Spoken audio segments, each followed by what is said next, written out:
All right, let's talk about Dune Messiah. When I finished reading Dune, I said that I was kind of unsatisfied with the ending. In other words, it didn't really end the way that with a satisfying conclusion. I felt like it was a lot of setup, and I didn't feel it had the payoff. It kind of, for me, it just ended in a kind of weird place. Um, there was these dangling plot threads that were unresolved. And this book here, Dune Messiah, is the conclusion of the story. At least the conclusion of the story of Paul Atreides. It picks up 12 years after the first book concludes. And it's a controversial book. A lot of people have said they don't like it because it subverts the hero's journey trope. So if you're familiar with the hero's journey, think of Harry Potter or Luke Skywalker or Frodo from Lord of the Rings. You have this character and then they go on this journey where they become, the hero. They do incredible things. That is not exactly how Paul's story works out. But I'm not going to tell you any more about it. Really. I'm just going to tell you very briefly that some of the problems I had with the first novel are addressed here. There's a bit of a retcon. So one of the issues that I had was religion. I didn't feel like the religion in Dune was necessarily the most realistic. With everybody having come together with this Orange Catholic Bible and an ecumenical, conference.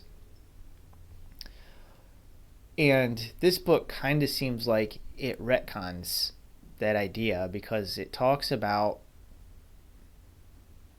this may be a slight spoiler, but 40 different religions from old Earth being wiped out in the galactic jihad.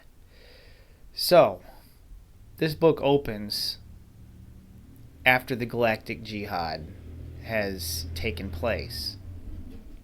The Fremen have gone on a, galactic purge under their Emperor Paul Atreides. And none of this should be a surprise because by the end of the book, Paul is the emperor. Of the end of the first book, Paul is the emperor. And the jihad has begun. Well, one of the problems or the complaints that you may have is that Frank Herbert doesn't seem to be a big fan of action. A lot of the action in the first book took place off screen. We don't get to see the galactic jihad. We are living in the aftermath of it. So there's been a time skip. This picks up with a time skip. 12 years have gone by. The book opens with a cast of characters that you're like, who are these people? There's some old, there's some new. We have the Reverend Mother Gaius Helen Moheim, who was in chapter 1 of the first book. She has returned, and she is conspiring with a cast of characters that we aren't familiar with. Some of them we are. We have the Princess Uralan, which is Paul's wife. One of Paul's wives.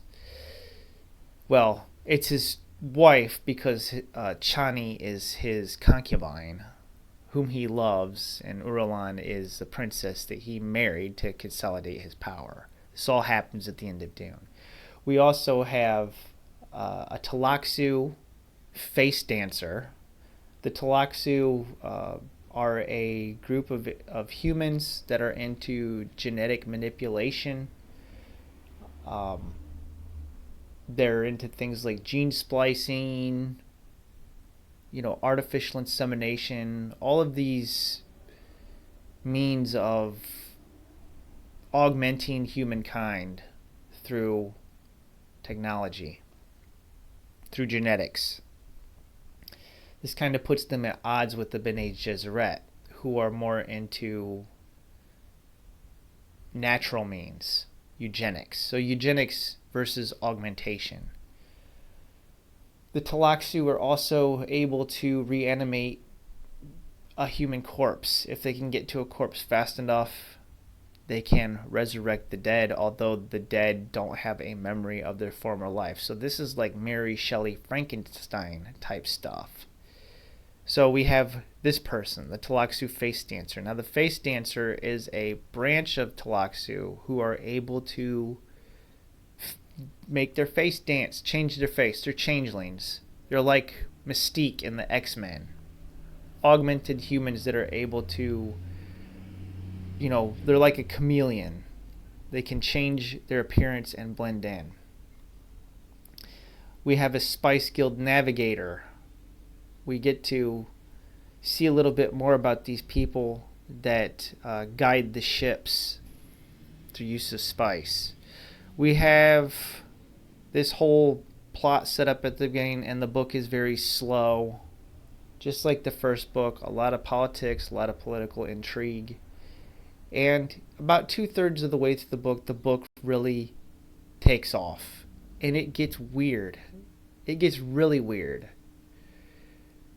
So I'm kind of interested to see where the story goes, because it sets up nicely for a follow-up book. Now, I will say, this story here, it does feel like it had a satisfying conclusion for Paul Atreides' arc.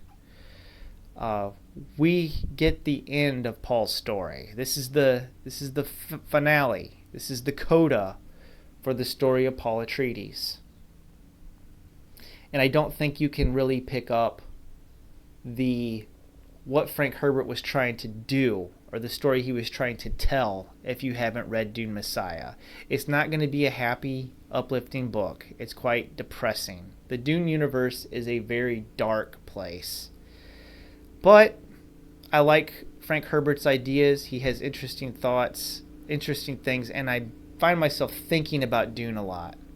So if you want to find something that's got some really interesting concepts, read Dune. If you didn't like the first book, you won't like this, so don't bother. But it's going to conclude my review. Thanks for watching. Have a wonderful day.